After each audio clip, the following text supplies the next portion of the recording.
Kompüter. Kompüter beýle söz bolup, kompüter hatapyjy diýen manyny berýär. Bu enjam berilen buýrugy dogry we dogry derejede ýerine ýetirýär. Ýagny hataplamak, redaktirlemek, programmerlemek, kodlama, geri çykyş ýaly bir näçe buyruklar bolýar. Bu işleriň aglawatyny programmalar arkaly ýerine ýetirilýär. Programma näme? Bu amallaryň ýetirilýän beýanyna programma diýilýär. Kompüter bir näçe guruluşlardan ibaret bolýar. Bular monitor, klawiatura, prosesor, anakart, RAM, ýeňeltme kartoçkalary, kompüterlaryň elektrik üçinçiligi, disk sürüjüsi, gaty disk, kompüter sanjygy ýaly ulgamlar diýişlidir. Döreş taryhy. Bir näçe ýyl mundan ozal adamlarda şu wagtlar ýaly kompüter ýa-da beýle hataplaýjy enjamlar bolmandyr. Olar hataplamak üçin daşlardan soň wagtyň ýetişmegi bilen taýjyklardan, daş taýjyklardan we şuňa mezeş başga zatlar bilen hataplap başlapdyrlar. Şonu da adamzat muňa kanagatlanman, bulardanam hat kämil hataplaýjy enjamlar döretmäge başlapdyrlar. Olardan ikincisi bolsa tabulator holleraytdyr. Tabulator hollerayt. Bu elektromehanik hataplaýjy enjamy fevral aýynyň 29-nda 1888-nji ýylda Amerikaly Herman Hollerayt oýlap tapdy we 1890-njy ýylda bolsa ony ulanşa girdiler. Tabulator enjamy goşmak, aýyrmak, edider, bölmek we köpeltmek ýaly amallaryny deşilen kartoçkalara ulanmak bilen ýerine ýetirýär we kommutasiýa paneline ýazylan programmalar da işleýär eken. Holleraytyň bu tehnikady beýlek tehnikalar bilen bäsleşikli has owsy diýilip saýlanýar. Soň bolsa Hollerayt Tabulating Machine Company ýagny tabulasiýa maşin firmasyny döretdi. Bir topar tabulator Russiýa imperiyasy tarapyndan satyn alındy. Ondan başga da bu firma teorik düşmeler girdilip 1924-nji ýyldan bäri bolsa Holleraytyň firmasy IBM ady bilen tanalýar. Z3. Bu kompüter işi ukyply, dogry işleýän program üçinçiligi dolundurylýan.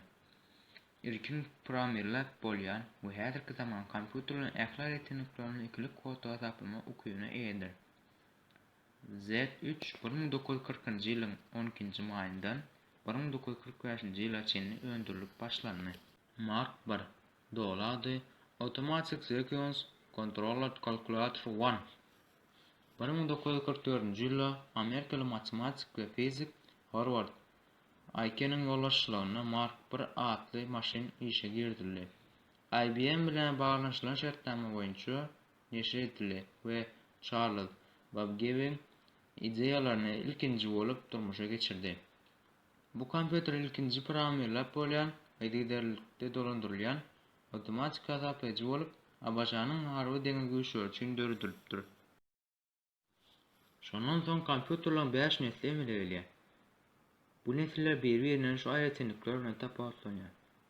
Kompüterlaryň 1-nji nesli 1946-1955-nji ýyllar aralygynda döredilen kompüterlerdir. Element bazasy elektron vakum turgularıdır. Elementleriň birikmesi simler bilen diwarda gurulan. Ölçegleri bolsa kompüter ulokan şkaf görnüşine ýasalan. Bu kompüterler ýeri korporasiýalar we hökümetleriň alyp biljek ulakan, amaçsız we gaty gymmat maşinlardy. Çyralar köp elektrik sarp edip köp birlik bölüp çykarýardy. Tiz hereket öndürjüligi sekundda 10-20 miň amal. İşleşi vakum turgularyň ýygydan şowsuzlygy sebäpli kyn. Programmerlemek. Maşin kodlary bu ýagdaýda enjamyň ähli buýruklaryny ikilik şekillendirişin kompüterlaryň arhitekturasyny bilmeli. Esasan matematik we programmerler işleýärdi. Kompüter hyzmaty işgärlerden ýokary hünär ustalygy talap etdi. Kompüteriň ikinji nesli. İkinji nesil kompüterler 1955-nji ýyldan 1965-nji ýyllar aralygynda döredilen kompüterlerdir. 1948-nji ýylda John Bardeen, William Shockley, Walter Brattain transistor oýlap tapdy. 1956-njy ýylda bolsa Nobel bayragyna eýe boldular. Bir transistor 40 elektron turgan çarşdy. Bu bolsa has arzan we yrtybarly bolupdy. 1958-nji ýylda sekundda 20 000 operasiýa ýerine ýetirýän M20 enjamy döredildi. Bu kompýuterler şeýle gurulşy bilen tapawutlanýar. Element bazasy ýarym geçirji elementler transistor diodlardyr. Elementleriň birikmesi çap edilen zynjyr dagdylary we ýer üstü gurnaman.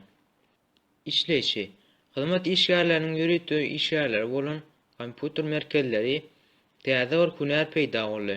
Bu kompýuter operatordyr. Kompýuteriň 3-nji nesli. Kompýuterlaryň 3-nji nesli 1965-nji, 1970-nji ýyllarda döredilen kompýuterlerdir.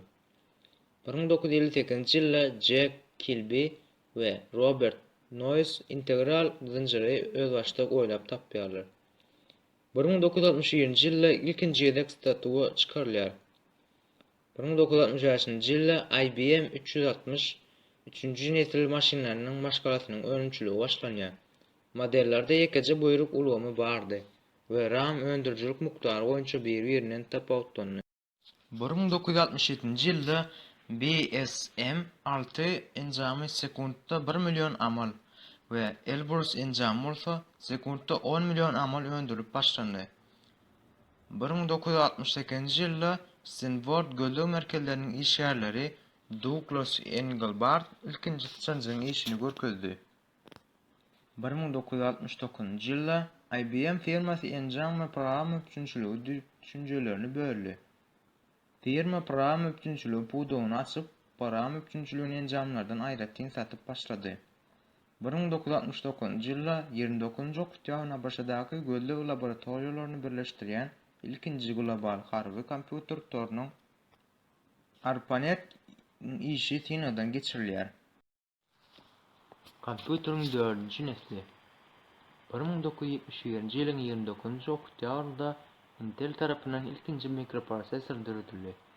Şoň üçin oktýabr aýynyň 29-nda internetiň dogry öňüne diýilýär. Mikroprosesoryň bir kristalyna 2250 transistor emele edildi. Bu kompýuter şu gurulşdadyr. Element bazasy integral zynjyrlar bolýar. Elementleriň birikmesi çap edilen zynjyr tagtalardyr. Ölçüleri kompýuter şol görnüşdäki rah görnüşine ýasalýar. Tezligi sekundda 1-den 10 million amal. İşleýişi kompýuter merkezleri görkeş sınıflary täze hünär ulgamy programmistlerdir. Programmerlemek algoritm gidiller operasiýa ulgamalarydyr. Kompýuteriň ramy bolsa 64 kilobayt. Birinjiden 3-nji nesle geçenmizde programmerleme mümkinçilikleri diýip ötüdi. Ikinji we birinji nesliň maşinalary üçin maşin koduny programy ýazmak assemblerinde bir näme ýönekdi. Häzirki zaman programmistleriň aglabysy universitetde okuýarka tanyş bolanlar. Olardan ýokary derejä prosesual dilleriň we terjemechileriň peýda bolmagy programmistler toparynyň diýip ötürgiňelmene tarap ilkinji adım boldy. Alimler we injenerler öz meselelerini çözmek üçin programlar ýazyp başladylar. 1976-njy ýylda IBM ilkinji inkjet printerler hemde ilkinji şahsy kompýuter döredildi. Bu şahsy kompýuter bolanyna PK ýani professional kompýuterler diýip adlandyrýarlar. Steve Jobs we Steve Wozniak professional däl ulanjylaryň köp üçin Apple iň şahsy kompýuterler öndürýän kärhana döretdiler. Apple bir gaty gyzykly bahadan ýani $666,166 satyldy. 10 aýyň içinde takmynan 200 toplum satmagy başardylar. Kompýuterlaryň 5-nji nesli. Umumyň aýdyganda 5-nji nesliň we 4-nji nesliň kompýuterlaryny şeýle köp umumy aýratynyklar baý bolan, köp hünärmen olary bir nesle birleşdirýär. 5-njisinde bir ýa-da 2 ulanjynyň işlemek üçin döredilen akçam şahsy kompýuterlaryň bardygy köp bilen kabul edilýär.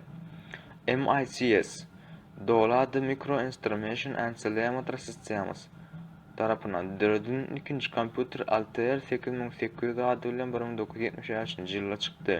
Bir ýyldan soň Apple kompýuter şahsy kompýuterler Apple 1 1976-njy ýylda çykan we Apple 2 1977-njy ýylda çykan bilen tanıştırıldı. 1981-nji ýyldan nişany IBM PK çykan soň şahsy kompýuterler ahir soň dünýäni basyp aldy. Alternatiw nukta nazary. Kompüterlaryň 5-nji neslini revolýusiýa täze bir zat diýip ikrar etmegiň dogrudygy ýa-da ýokdugy barada jedel uzak wagt däl dowam edýär. Kompüterlaryň nesilleriniň element basyna görä bölsek, 3-nji we 4-nji nesilleriň arasynda segregatsiýa inçi bolýar. Ýöne bu ýerde iň bolmany mikroprosesorlaryň daşky görnüşi barada gürleşip bilýär.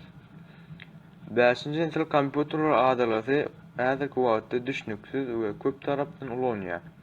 Käýür bilermenler 2005-nji ýylda goşa ýadrolu kompüterlaryň döredilmegini başlangyç nokata saplaýarlar.